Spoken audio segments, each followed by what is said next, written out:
Welcome to Kenton's videos. Enjoy the video. In this video, I will explain how to make DIY ramen. First, let's gather our essential ingredients. You'll need fresh ramen noodles, a robust broth, and your favorite toppings. The key to great ramen is starting with quality components. We'll focus on creating a deeply flavorful broth, cooking noodles to perfection, and then artfully assembling your bowl. Get ready to transform simple ingredients into an extraordinary culinary experience right in your own kitchen. The heart of any great ramen is its broth. To achieve a truly rich flavor, simmer your chosen bones, like pork or chicken, with aromatics such as ginger, garlic, and green onions for at least 8 hours. This long simmer extracts maximum flavor and collagen.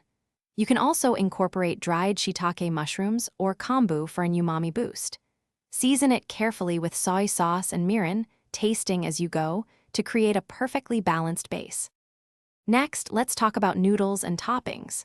Fresh ramen noodles cook very quickly, usually in just 1 to 2 minutes, so watch them closely to ensure they remain al dente.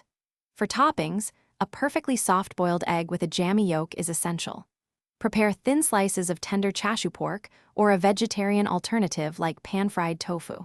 Finish with fresh scallions, crisp nori seaweed, and marinated bamboo shoots for a delightful mix of textures and flavors.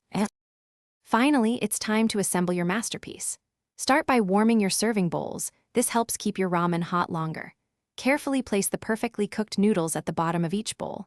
Then, generously ladle your hot, aromatic broth over the noodles.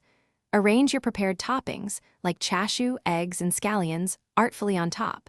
A drizzle of chili oil or a sprinkle of sesame seeds can add a final touch. Enjoy your homemade, restaurant-quality ramen. Thanks for watching. Consider subscribing if we helped you.